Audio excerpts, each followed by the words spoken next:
Okay, I think we've got quite a few people on, so just another push here to get people onto the Vevox app for the session. We're going to be kicking off the webinar properly now, but please go to vevox.app and enter your meeting ID for the session, which is 111862616. We will be showing that ID certainly for the intro, so hopefully you can all get on and join in with our session. So I think it's about time to close that poll now, Matt. That's all right. Don't look like we're going to get any last minute surprises. It's definitely family and friends that are being missed by most people. Okay, so welcome to our Spring 2020 What's New and What's Next webinar. I'm Dermot from the Customer Success team, and as always, we've got Vevox's product manager, Matt Kelly, on the line to take us through everything and all the details of our release. Hi, everybody. Okay, so we're just going to show those joining instructions on screen again. So want to make sure everybody can get connected to Vevox. As I said, we're going to be running some polls and hopefully we're going to be taking some questions from you. If you push them through on the app, we've got some time at the end for that. But also, as this is a What's New and What's Next webinar, we want you to be feeding in your ideas and your wants and needs for Vevox as a product going forward in the future. You know, we really want you to share your reactions as well of what Matt's going to be going through, because everything that we do push into Vevox has been driven by the users and feedback that we get from you all. So please do participate today. So go to vevox.app and the meeting ID is 111862616. Now we've had, I think it was well over 500 people register for the webinar in the end, which is great and really exciting for us. And as I can see, people are still joining. So please make sure that you join in with Vevox. We want to get as many of you using it as possible. And we're going to be showing our ID and joining instructions on most of the slides as we go through, certainly this intro section. So I think this agenda is something that most of you are familiar with now. We keep it quite simple for these What's New and What's Next sections. We go through what's new in the release, and then we'll go through what's next. And we have saved some time at the end for Q&A. As a note, if we do get too much to answer during the live session, we will commit to responding to all of those questions and pushing them out in a communication afterwards. So I've been actually looking at the registration list for this webinar quite closely the last few days, and I've noticed that we've got a high volume of newcomers to Vevox, which is really brilliant that you all want to get involved and are very interested in the new additions to the platform and what's going to be coming soon. So I just wanted to make sure I take a moment to provide you guys with some useful resources. So we're going to post those out onto the chat feed very shortly. But we are going to kick things off with a poll, as we always like to. So those of you that aren't on the app yet, please make sure you go to vevox.app and go to ID 111862616. But what I want to find out really is this your first time attending one of our What's New and What's Next webinars? So yes, it is. No, you've attended one before, or no, you've attended a few before. So it's great to see a good few of you. We've got over 150 people on the Vevox session now, which is brilliant. And all those results are coming in. So let's close that off now, Matt. I think we've got a good amount. It'll give us a good idea of the level of experience. And wow, 3/4 of you, this is your first one. That's brilliant, and welcome all of you to the Vevox What's New, What's Next community. But you know, still a good few people have attended a few as well. So a good mix of experience, and something we hope will have something that's very useful to you all as well. Okay, so we're going to have a look at the what's new section first, and in a bit of a break to the norm. Actually, we're running this session after the actual release. So the release was last Thursday. So some of you may have already had a little play with some of the new additions, but I thought I would give a quick run through some of the major points before Matt really delves into some of the details. So the duplicator meeting is one of the things that has come in, and this is as a result of quite a lot of feedback from are users that wanted to be able to replicate classes or meetings that they've run previously. And then there were quite a few people also that like to set up series of identical sessions that they want to run in the future. So that was something that we've reacted to, and we're really excited to make that available to all of you. We've then got some changes to the meeting settings. Again, this is based on quite a bit of feedback. So what we've done is we've pulled a lot of the session settings together, put them all into one place, and hopefully simplified the process for people getting their sessions set up. Then present view. So this is almost a product within the product itself, and it's actually got its own roadmap. So a lot of the work that's been going in recently has been done to build this into a tool that makes all of you presenters out there look really awesome. So now, as part of this release, we've got the ability to theme and customize the present view display even more. We can show a QR code, as you probably saw just as we were starting this session, and that will help your participants join the sessions.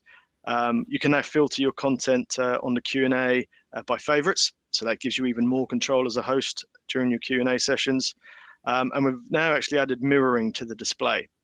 So now you can control that present view display from a different device or more than one device if you want to. And the last thing on this list is the leaderboard. It's probably the most exciting part of this release. And this is going to take your Vevox quizzes up to a new level. So hopefully you're going to be really excited by what we've done actually to allow you to run what are genuinely competitive quizzes, whilst also allowing your participants to remain anonymous in Vevox. But of course you can run your identified quizzes as well if you want to. Anyway, I think that's enough from me. You probably want to have a look at some of the details with Matt and see how it all works. So Matt, handing over to you. Thank you, Dermot. So we've got quite a bit to get through today, and I'm going to be jumping around between the dashboard itself and present view. I'll try to go slowly to let you know when I'm switching my displays so you can keep up with what I'm showing.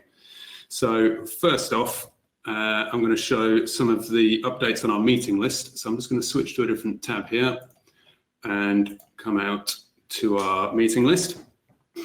So this is where you land when you first log in to the Vevox dashboard. And the first thing I'm going to talk about is the duplicate a meeting function. Now, as Dermot said, this is something that's been highly requested, so it's great to have available to show you.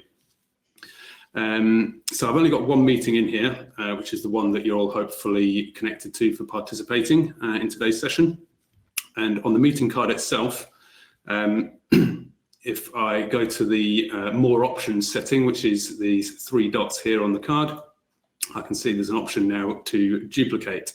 So pressing that will bring up a modal, and it tells me the name of the meeting I'm copying, and it also pre-populates the name it will give to the new meeting. Now this of course can be changed. I'm just going to hover over this tooltip here, which gives a bit of info as to exactly what is being duplicated. Now you may not be able to read this, but in summary, it's going to be copying everything from the source meeting except for any data that's been captured during that meeting. So any polls that were created will get copied, any surveys in that meeting will be copied, and any branding and theming settings will also carry through. It doesn't copy responses people have sent in for those polls, and it also doesn't copy any of the Q&A messages that were sent in during that original meeting. So it's an exact replica, but with all the data cleared out. Great for if you want to run the same meeting multiple times with different audiences. So if I just hit create there, we can see that's just duplicated that meeting and it's got that name in there. The next thing I want to highlight is some of the updates to the meeting settings. So again, I'll go to the more options menu, and this time I'm going to select settings, and now we get our settings modal. So on this first screen, this is where you can edit the name of your meeting. You can set the start time and date of your meeting as well. Now, setting the start time and date, that will populate the pre-generated joining instructions, which you can send out to participants in advance of the meeting. And this is also where you can assign labels to your meeting. This is used to help manage the meeting list. So when you start to get a lot of meetings in there, you can filter your meetings list by certain labels to help find things a little bit easier. Moving on to the next tab up here, we have feature settings. So this is where we can enable or disable the Q&A board, depending on whether you want to use that feature for your meeting. And you can also disable and enable moderation on the Q&A. So if you want to vet any questions that come in before publishing them, this is where you can do that from now.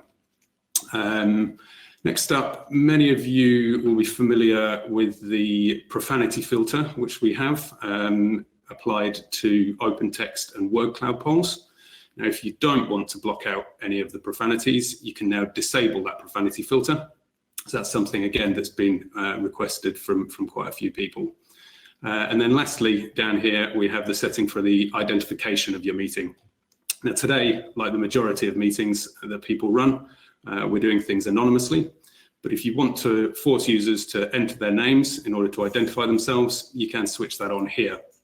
Now, it's worth pointing out, anonymous meetings are truly anonymous. So if you do switch this setting, it requires the data for that meeting to be purged so that no identified data carries through into an anonymous meeting or vice versa. So I'm actually just going to switch that back because I don't want to be changing that now. Next up here we have Present View. So this deals with the theme and customization options for your Present View. And I'll be discussing this in a bit more detail shortly, so we'll come back to this one. And then the last one up here is sharing. If you have multiple people in your account, you can share the meeting with them so that they can access it from their dashboards and perhaps help you with the running of a meeting. And to do that, you simply start typing in the name of the person you want to share it with. I'm just going to pick Lewis from our organization here, and I can click on him, and this will share this meeting with Lewis. Now, just below that, we also have sharing options for Present View. So if you do assign a co-host in the option above, like I've just done there with Lewis, they'll automatically be able to access Present View from their dashboards. But perhaps you might want to share just a view-only link that you can share publicly with other people who perhaps don't have the same access rights. So you can share this with anyone. I can click on public link, and this provides me with a link that I can copy and then send that and share with anybody, and they'll be able to open up Present View on a different machine and follow the meeting from there. So I'm just going to save that and close it. So that's a quick rundown of the settings menu. And in the future, as we add more configuration options, this is where you can expect to find them. So now I'm just going to dive in to the meeting itself and take you through some of those Present View options. So if I just go into the meeting, I'm just going to launch my Present View straight away, and I'm going to launch it in a new browser tab. So here we are in Present View. Now, hopefully, the majority of you are familiar with this as a means to display information to your audience and also to control and operate your meeting. So let's start with these customization options.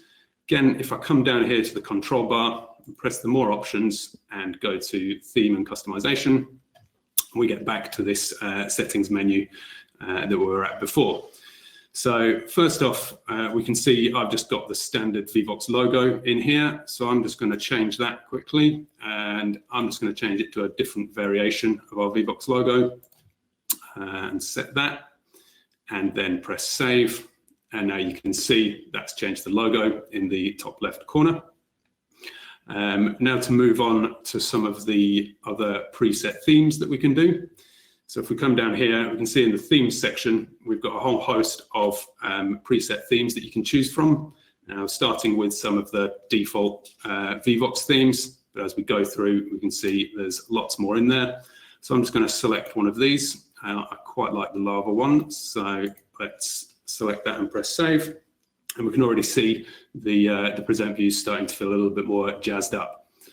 Now, just to take that a step further, if the preset themes aren't quite working for you, we do have sort of full customization options. So now if I just come in here and actually press a custom one, we can see here, this is where I can change some various colors. And obviously it's showing me what background image I'm using here, where I can also change that as well. So I'm just going to come in here and edit that background, and I'm just going to load in one of my own images from my computer.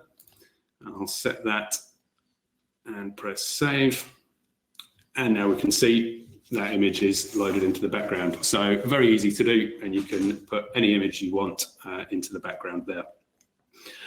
The last of the improvements I want to show you around here is the QR code. So Dermot mentioned this before, and you can see over here on the left, we have the QR code in here.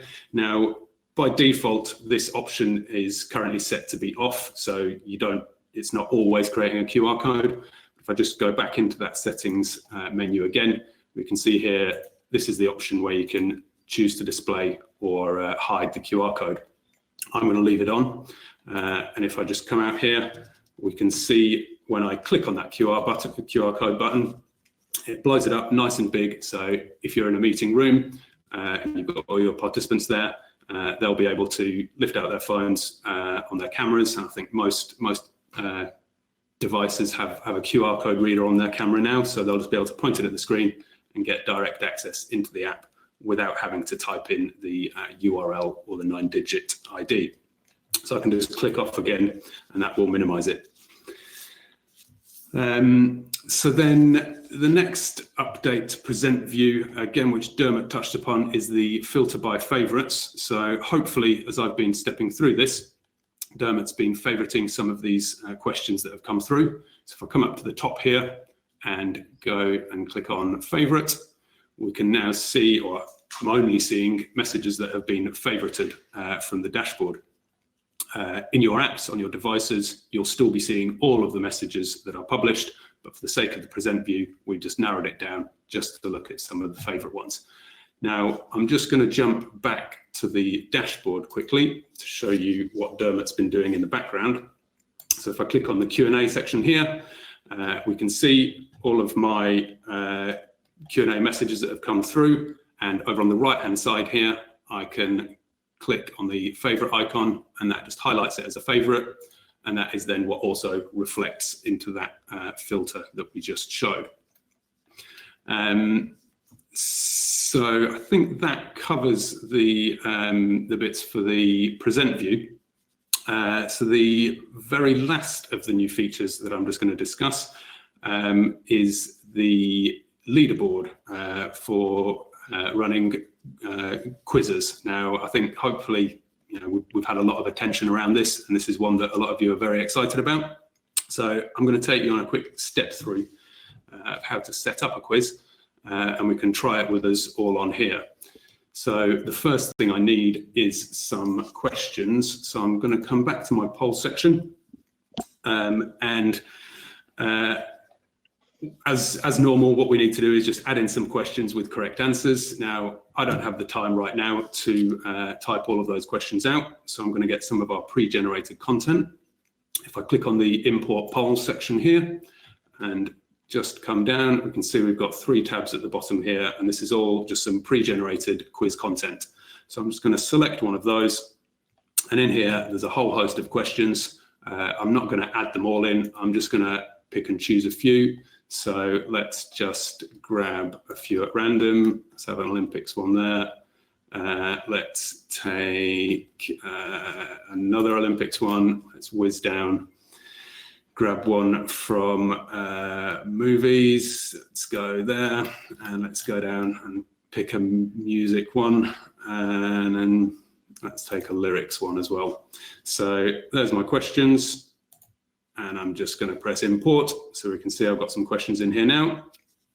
And now it's time to actually run through some of those questions. And to give myself a bit of a break, I'm going to ask Dermot if he can actually talk through these questions. Brilliant, thanks very much, Matt. So yeah, we're going to have a little mini quiz here. I don't think there's a prize available, but I hope you're all going to take part with us anyway. So let's jump in with question 1. So we're going to ask you, what year did Matt graduate from university? So this is a numerical response question, and we're looking for the 4-digit year, and then press send. We've helped you out a little bit by giving you a range from 1990 to 2020. And is Matt giving away his age a little bit by saying could be down at 1990? I don't know. Matt doesn't want me to ad lib too much because it's going to take up too much time. However, it's not 2020, so there's a clue for all of you as well. He's a bit older than that. Okay, so I think that's enough there. We need to cut it off now, Matt.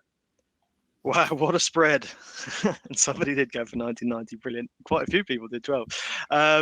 Okay, a massive spread. I'm very surprised by that. But let's see what the correct answer is then, Matt. It was 2004. Absolutely. Okay, so moving on to our next question, and some easier choice questions here. How many athletes competed at the Rio Games? Was it 2016, 4,686, 10,500, or 20,160? So quickly get your responses in. We're not going to hang around too long because we've got a few more questions to get through, and that's enough time, Matt. Go on, let's close that off. Oh, a good spread. Not many people think it was only 2,000. That's probably pretty sensible. But the correct answer is, yes, it was 10,500. I doubt that's the exact number, but it's roughly about that. Okay, let's move on. Next question. In which year was live television coverage of the Olympic Games available internationally for the first time? Was it 1952, 56, 1960, or 1964? Again, easy choice question. Let's get your votes in nice and quickly. 2 more seconds, and let's shut it off there, Matt. Again, looks like a very similar graph to the last time there. Everyone's gone, or most people have gone with 1960. Matt, what was the answer? It was 1956. Well done to a quarter of you there. Okay, moving on. Movies question now. Which movie features this quote? You had me at hello. Feels like an easy one. Was it Love Actually, 50 First Dates, When Harry Met Sally, or was it Jerry Maguire? Everyone's got to get this right, surely. Okay, let's go, Matt. Let's get on to our last question. Yes, 40% of you got that one absolutely spot on. It was Jerry Maguire. And then I think this is our last question coming up next. So the lyrics, life is a mystery. Everyone must stand alone. From which song? Was it Bowie's Life on Mars, Tide is High from Blondie, the Goo Goo Dolls of Iris, or was it Like a Prayer by the one and only Madonna? The votes are rattling in there, so this is great. Everybody's getting the hang of it. And 2 seconds for the last question. Okay, Matt, let's cut it off there. And yes, that was an easy one, wasn't it? So the correct answer is absolutely Madonna. Okay, well done, everybody, and thanks all for taking part. We had a good number of people responding there. So back to you, Matt. Thanks, Dermot. So that's our 5 questions out of the way. So let's go and see how the group has performed. Now, you'll have noticed now that we've done those correct answer questions, next to my control bar at the bottom here, we have this trophy icon. So it's just as easy as pressing on that to show the leaderboard. And let's take a look. So we can see in first place with 4 correct answers, we have 5 people tied. And if we just look down at some of the others well, obviously there's 5 people there. So in the next place, which would be 6th, with 3 people correct, we have 24 people tied. And we can see some other ties there for the other places. Just moving over to the right-hand side, we can see we had 150 people participating in that. And the average score, quite low there, just 1.6 correct answers, the group average of everybody. And perhaps unsurprisingly, the most difficult question there, what year did Matt graduate university? Only 4 people getting that one correct. So if you take a look at your devices, you'll be seeing exactly how you performed in relation to the rest of the group. And just for the benefit, there's Dermot showing his up to the screen there. Just for the benefit of everybody, I'm just going to jump back to PowerPoint, if you bear with me for one moment. I'm having a bit of difficulty getting back to. For some reason, here we go. Let me just advance through. So this is just a sample of the displays on the apps that people will be seeing. So we can see, obviously, if you're in first place, you get it tailored with a nice gold medal, second place and third place. And then if you're in any other place, you just get more of a generic display. So that's what people are seeing on their apps. The last point I just want to touch upon on the leaderboard, if I jump back to that now, is we've obviously been doing this quiz anonymously. So you'll all know how you did in relation to everyone else. And I've got a good idea of how well you performed as a group, obviously with the average here. But crucially, not to embarrass anybody, we're not calling out any specific individuals, and particularly if this is being used for sort of formative assessment of a topic, we don't want to be calling out and embarrassing people to how well they've performed. If we were doing this in an identified manner, though, you can click on the full list button here, and that lists out all the names of the people and where they finished. So again, we're in an anonymous mode here, so it's just listing out how many people got those places. But in an identified mode, this would be listing out every single participant and the place that they finished, and you'd be able to scroll through those. So that sums up what I wanted to go through with the leaderboard and for the new features. And I'm just going to move on to discuss some of the upcoming things. But just before I do, and to give myself a bit of a break, perhaps Dermot, you can plug the weekly pub quiz that we do every Friday. Yeah, absolutely, Matt. So on Friday lunchtimes, we're running some pub quizzes. And I've actually posted out the registration link onto the Q&A feed. So we'd love for you all to join us tomorrow for that session, and we'll be using obviously our quiz feature. And this time there is a prize, so it's definitely worthwhile joining us. Also, one thing I wanted to point out for when you are showing the leaderboard, which we still currently are, is we've actually got a share button on there, so you can actually share your position socially, and we'd love for you to share that with everybody. So why not do it now while it's on the screen? Send it out, especially if you came in first place there, because there was a few of you. So I think then back to you, Matt. Thank you, Dermot. So on to the next section now, just a little bit of a teaser of some of the things we're working on next. So first up in the what's next section, we're going to talk a bit about integrations with webcast and video streaming services. Now, this is something we just developed as an early closed beta. Now, what a closed beta means is this is not on general release out there for everybody, but if you are interested in learning a bit more about it, please do get in touch with us through some of those channels that Dermot's mentioned. And we can perhaps demonstrate it to you and potentially let you test it out in your environment to see if it suits your needs. And I'll show you briefly what we're talking about in these screenshots. So in short, it allows you to paste a link from your video conferencing software into Vevox, and this will then make the video stream available in the participant app. Now, primarily, due to screen real estate, it's aimed at people using the desktop computers rather than small devices. So in this example, we can see the video being shown side by side with the Vevox app on the same screen. Now, the webcast can also be expanded into full screen mode if you want to focus and expand that video as well. And just to give you an idea of some of the platforms we've been looking at so far in the video conferencing world, we've been testing with GoToMeeting, WebEx, BlueJeans, Google Hangouts and Google Meet, and Adobe Connect, and then some of the other sort of live video streaming platforms. There's YouTube Live, Livestream, Facebook Live, Panopto, and Vimeo. So in this example I've just been discussing here, this is where we're bringing those video streaming platforms into the Vevox app itself. Now, flipping that around for Microsoft Teams users, we've been looking at bringing the Vevox app into the Teams platform. Now, this should hopefully be hitting the Teams store at some point next week, depending on approval from Microsoft. But in a nutshell, it's a simple integration that allows the Vevox app to be embedded in chats and Teams in the Microsoft Teams product. It'll be listed as an app in the Teams store. And once added to your team, it will appear as a tab alongside the chat and the other Teams tabs. So your team members can flip between the discussion and the Vevox polling, all from within Teams. And there's just another one showing the poll as well.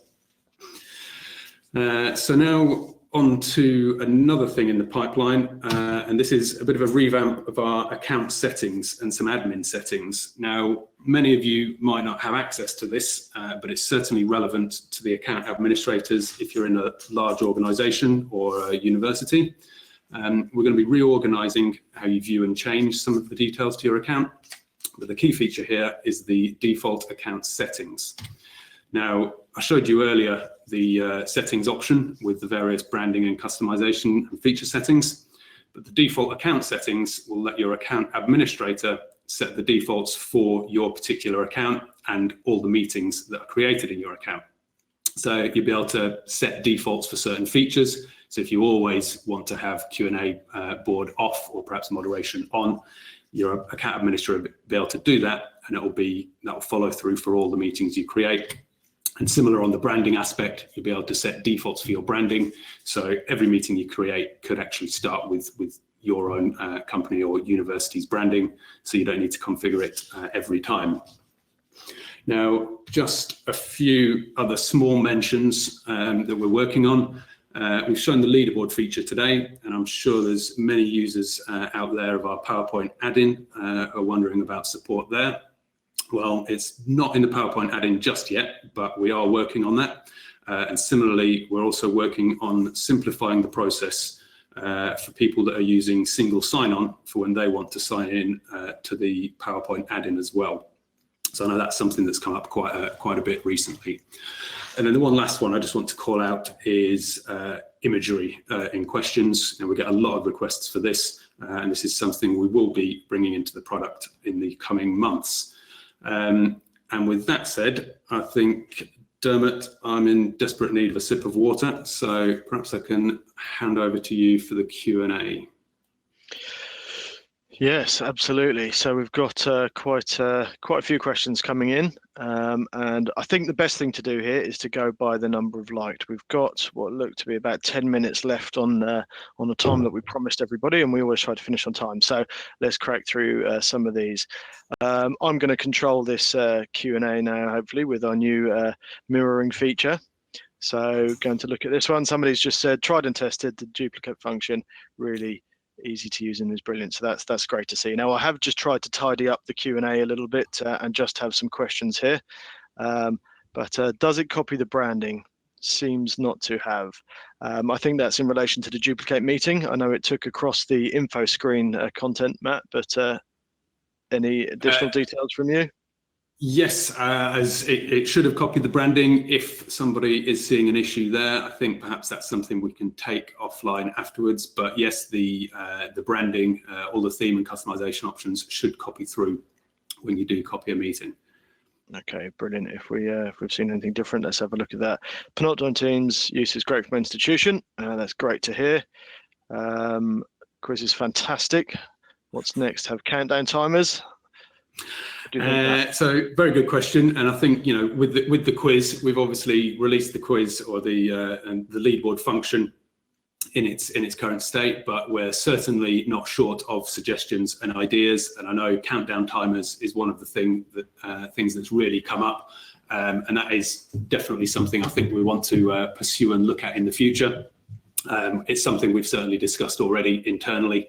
I think as Dermot said about Present View itself kind of being a product within the product and having its own roadmap, the quiz functionality will sort of operate in a similar way to that, where we'll be certainly improving upon the quiz as we progress as well. Somebody nailing the quiz, which is great to hear. Let's get down to some of these questions here. Can I check whether the PowerPoint add-in has been updated? So I hopefully just touched upon that at the end of my bit there, but not as yet. So the PowerPoint add-in hasn't had an update with this release. However, we are working on an update to the PowerPoint to bring in the leaderboard functionality. So that will be coming, well, hopefully very soon at some point during the summer. Teams. Are we looking to bring Teams into the quizzing function, Matt? Yep. Again, a great suggestion, and I think back to my previous answer about the countdown timers. I know Teams is certainly something that we've been discussing internally. I know we've had a few discussions with some of our customers already about wanting to create Teams. I think that's certainly something we will be looking at. Brilliant. There's a few comments and questions here around integrations by the looks of things. And do you just want to make a more general comment around the integrations? I think there's a few about the webcasting functionality and some of the platforms that maybe weren't in that list you said. I've seen Zoom and Webex and a few others. Can you talk more generally about that, Matt? Yes, sure. So, I mean, well, I guess the Zoom question, I can see a couple on screen there straight away about Zoom. I think we're all aware of the popularity of Zoom at the moment, certainly with recent goings on. Zoom is something we're absolutely looking at. We've been with what we're calling our beta for the webcasting. Zoom is something we've looked at there. However, the way that Zoom works, there's been a few issues with the sound working on Zoom. So we are looking at Zoom as a sort of a separate dedicated integration, which will hopefully integrate more fully.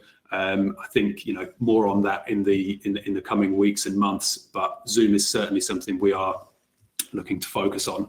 And again, just as a general comment, I think to say this beta feature for the webcasting, it's a bit of a generic solution and it works with lots of platforms, but there's so many platforms out there and they've all got their slight differences and quirks, and it's we're just doing the best we can to support as many as we can. If there are ones that we haven't mentioned there that obviously you use quite a lot, please send that feedback through and we can add them to our list of ones to check and see if they're actually working as well.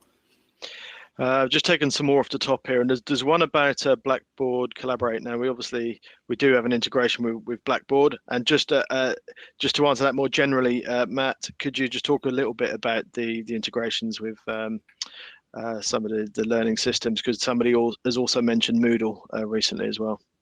Yeah, so we've got an integration with or an LTI integration with some of the sort of larger VLEs out there. So we are able to integrate with Canvas, with Blackboard, and with Moodle.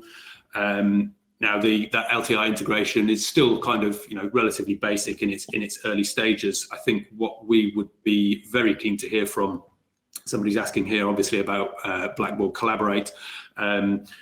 We've got this basic integration that currently works with Blackboard. We'd definitely love to hear a bit more from you through one of our channels about what exactly you want the integration with Blackboard to do.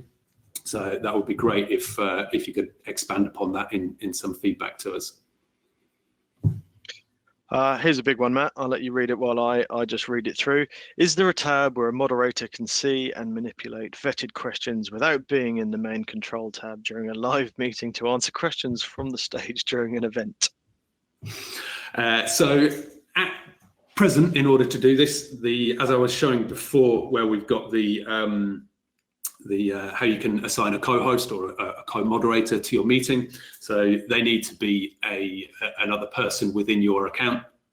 You can share that meeting with them, and they can moderate in a similar situation to how myself and Dermot are running this now. They can moderate that from their dashboard. This is something that we know, I think we're aware that there's a big need for improving how this works, and I think that's certainly something we are going to be looking at, is more features for co-hosts or co-moderators of meetings, to enable them to help run that meeting if you're presenting. Thanks very much, Matt. There's a question about the Teams integration here. So is the Teams beta available now and to all? Because somebody here needs to think about their potential options for September. Yeah, so the Teams when it is not out at the moment, and it won't be a beta. That's going to actually just be a full release, and we are hoping that will be in the Teams App Store next week.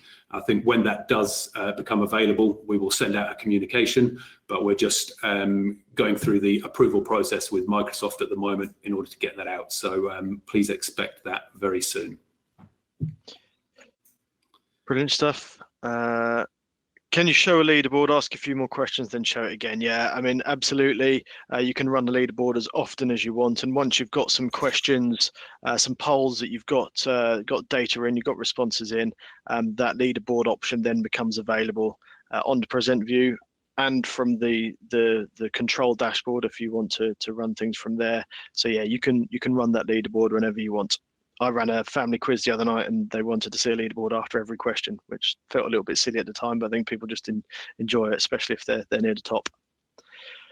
How long have we got? We've got a couple more minutes here. Can I have a screenshot of the Vevox Teams integration? Not at the moment, but certainly when it's available, I'm sure we can send that out. But if you're really desperate to see something, please send us an email at hello@vevox.com and we can have a chat.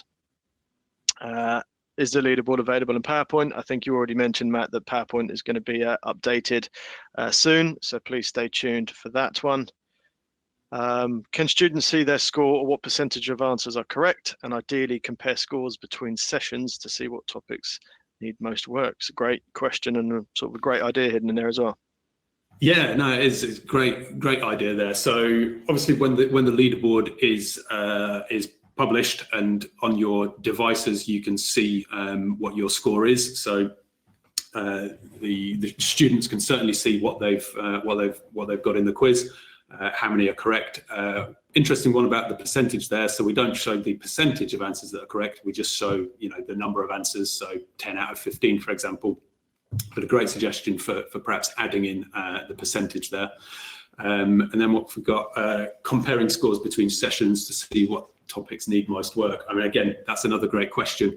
What we don't currently have is a way of kind of saving these scores so they can store them and come back to them at later times. But I think that's a great idea, certainly for improving our quiz and leaderboard functionality.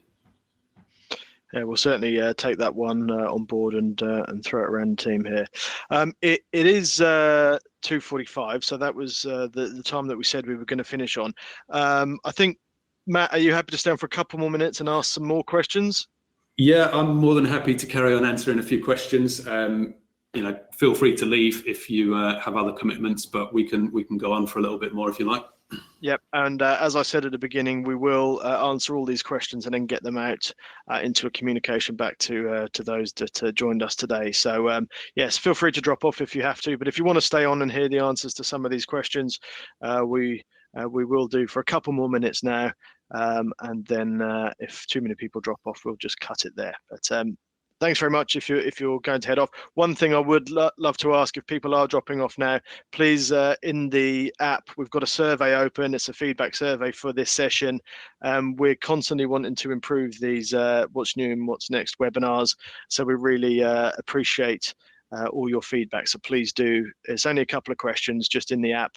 Fill that in, and that will be wonderful. So thanks very much to those of you that are dropping off. But I think back to one of the questions. What happens to the QR code if you duplicate the meeting, or does it create a new one automatically? Well, the QR code is linked to the actual meeting, so the meeting ID. And when you duplicate a meeting, you do get a new meeting ID because that will be unique on the platform. So it will be a new QR code separately. Can PowerPoint slides be uploaded into the meeting? So through the Vevox product, no, that's not something we have at the moment. And I think in the, that's something that's been sort of brought up in the past. Obviously, we're talking about the webcasting feature where we're bringing in this ability to have video in there. It's not surprising, I don't think, that somebody's asking how about bringing in slides, so you can perhaps push slides through the app as well.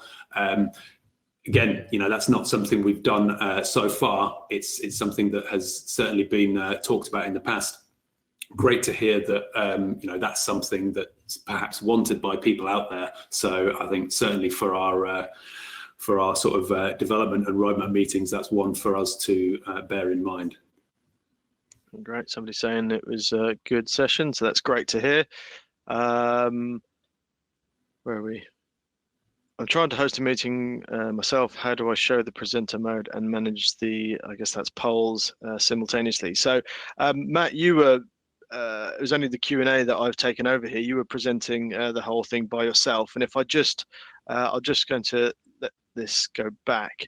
Do you just want to move your mouse and just remind people of where the poll controls are down there? Yeah. So at the bottom here, this is where we have our poll controls. Now we can see, if I just hover over this, this is a list of the polls that I've asked. Now these are all polls that I've asked during the meeting. I can go back to any of these. So let's say that word cloud question we asked at the start. I can come back to that and push those results again, and those come up. But similarly, this is what I use to jump through the polls. And when I close that, I come back to my Q&A board, and then this is where I can obviously select and highlight the Q&A questions as well. So that's just a very quick run through of how you sort of control both. So just as an example here, thanks for the person who's excited to see the Teams integration, but I can just click hide on that message and get the next one up there. So that's how you manage both the polls and the Q&A in present mode. Brilliant. And so just it's a useful one here. So that somebody missed a mirroring process explained. Can we remind them quickly? The process, I guess. So it isn't really a process. I've got exactly the same screen as Matt's looking at open on my laptop here. So I've got a present view open, and you can open that on a number of devices. But Matt shared the meeting with me earlier because I'm a collaborator in his account. And so once I launch the present view, it's in mirror mode automatically. And so anything that I do here, it will react to. So if I just unfocus on that question, it will then go back to normal. I can click on it again and it will focus on it.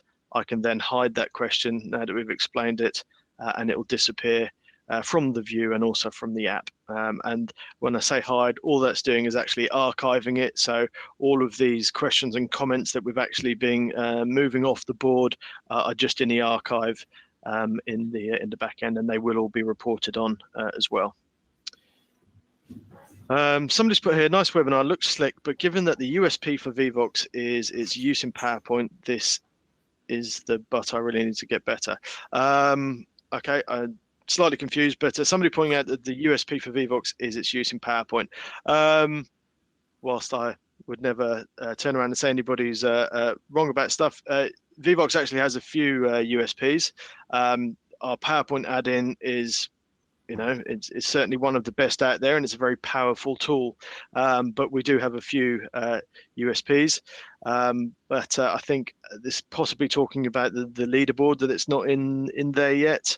But our PowerPoint add-in is again, it's another product. It's an additional feature. And so it needs to be developed as well. And what we need to make sure is that we do the work in the actual dashboard in the product here, and then we'll develop it for PowerPoint so that it links up. I probably shouldn't have taken that question, Matt. That's a technical question that you probably would have been better off answering. Hopefully it wasn't too bad a job. No, that's fine. I think, just to reiterate what Dermot said there, our sort of, when it comes to our development process and for sort of speedy development and getting things out there, we're aiming at getting things for the majority of users first on the dashboard where they can use those features. And then obviously, we know the importance of PowerPoint for a lot of people out there. But unfortunately, the way it falls in our development cycle is, the PowerPoint usually gets these features slightly delayed from when they come into the dashboard. But I hope everybody sort of agrees it's nicer to see some of those features come earlier in the dashboard first, rather than things taking a lot longer to come out and come out simultaneously. This is an interesting one. Is it possible to send voice messages in the Q&A? That is an interesting one. No, unfortunately, for the person who's asked that, it's not. But that's quite an interesting one. I've never seen anybody actually ask that before, and I mean, immediately I'm ticking over in my head to think about how that might work. But yeah, that's a very interesting one. If you've got any more sort of feedback on that, or what you'd expect to see from that, please send that in through one of the channels. Yep, hello@vevox.com. You can send it through, or any of the other ways you can. Any recommendations for image formats for adding to backgrounds? And if I just add to this, Matt, so we've got image formats, but also any guidance on the shape and size of those background images. Yeah, so when it comes to the background image that we've got here in present view, ideally what you want to be doing is using an image that follows the same sort of screen ratio as what you'll actually be presenting on. So we do have help articles on this on our help site, but the majority of people will be presenting on a screen like this, which is in a 16:9 format. So really you want to be using images that are also in that 16:9 format. If you use a slightly different format where they're different shaped, or maybe portrait view, we don't actually stretch any of the images, but they will be cropped, so you might not see all of the content of the image on the display if it's different from the sort of resolution that you're displaying in. So I think just off the top of my head here, this is a 16:9 format. It's HD, so that would be 1920 by 1080 pixels. So as a benchmark for anything, that's the sort of format you should be doing your background images in. Showing off with your resolution knowledge there, Matt. Okay, I think that's a similar question. What's this one? What type of reports can be downloaded for client post-event to track audience responses to polls?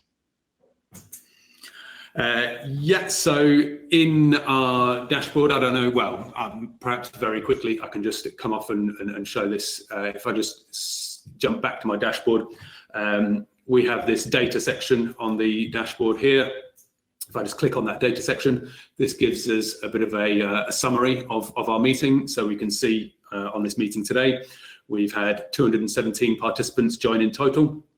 Now the peak was 168, so that's 168 people at exactly the same time voting on polls and the Q&A. Few little statistics just on the actual polls and the Q&A itself. If I just scroll down here, we can see a summary of the results, just images of the results. But I think what the question was probably relating to a little bit more was, is there sort of more of a breakdown of that? And we have this data report.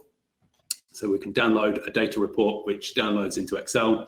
And if I just open this up now, and this is opened up on a different screen, this just gives a bit of a summary of all the polls we asked in the meeting. So this one, for example, what year did Matt graduate university? The number of people that answered it, some of the mean responses. But if I also just come here into the polling results one, we can see a slightly different representation of the data, where we're actually seeing all of the participants. So obviously everybody anonymous in this, and exactly how these people responded. And then also, red indicating where they got the answer incorrect, green where it was correct. So that's just a very quick little preview of the how you get your data out of the meeting. And let me just jump back now to the present view.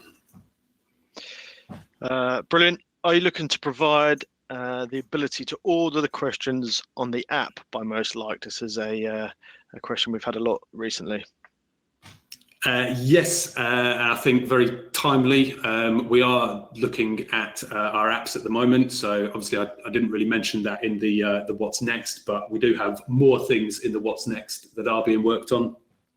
One of those things is a sort of slightly revamped web app, which will be bringing in, slightly refined design aspects. We're updating some of the underlying technologies with how our web app works, But with that will also be some extra functionality as well, and the ability to sort the questions by most liked in the app. That is something that will be coming with that as well. Unfortunately, I can't really give timelines on that, but it is something we are working on. Brilliant, thank you. A couple here. Can I use the add-in on my Mac? Does PowerPoint work on a Mac? Again, another one we've had a few times recently. Yeah, so that's one that we get quite a few people asking about now. Unfortunately for you on the Mac, there our PowerPoint add-in is only for the Windows version of PowerPoint, and that's due to the technology, the underlying technology that it's based on. That doesn't work in the Mac environment for PowerPoint. I think it is a question we do get asked a lot, and it's certainly something that we want to look forward to doing in the future and bringing that support through to Mac. But I think one of the reasons why we've also developed this present view and fleshed out the functionality of present view is to allow that to be used a lot more. And you can always use the present view on your Macs, where you can just simply flip between PowerPoint or your Keynote or whatever it is, and the present view to use that. But yeah, a very valid question, and I think that's certainly something for us to look forward to if we can create an integration that will work on Macs as well. Okay, thanks, Matt. In our homes, often kids have to share devices. How can you use polling with one device and multiple people?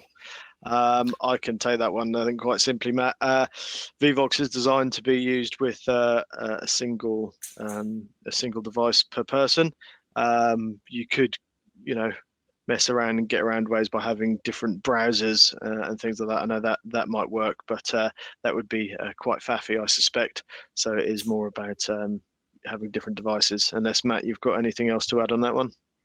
No, I think just to sort of reiterate the integrity of that product, of our product in one device per person. I think when you start opening it up to having multiple people being able to use that same device, it could then sort of throw into question about swaying votes if one person's voting multiple times for something on that one device. Now, in the scenario that you give there, where you've got kids sharing devices and maybe you're running a quiz and you've only got one device, it's a valid scenario, and it's perhaps worth us thinking about something there. But I guess in a nutshell, the answer to that really is the polling integrity at the moment of making sure that people can't sway a vote by voting multiple times from the same device.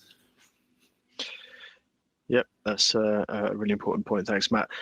So it's 3 o'clock here now, so we've been on for the hour. There are still quite a lot of questions coming in. I'm just watching them come in on the newest on top in the app here.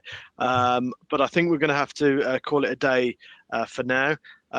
I'll answer that last one very quickly. Yes, you can launch a poll from mirroring, so you can take control of the present view completely. But yeah, we're going to cut it off now. We've got loads of questions still to answer, so Matt and myself will go through those and put some answers to them, and we shall get all those responses back out to everybody, so that you can see them all those that attended. So thanks very much. Again, please do join our quiz tomorrow. The link is in the app. Please also do our feedback survey that's in the app as well. We really value all of that feedback from you.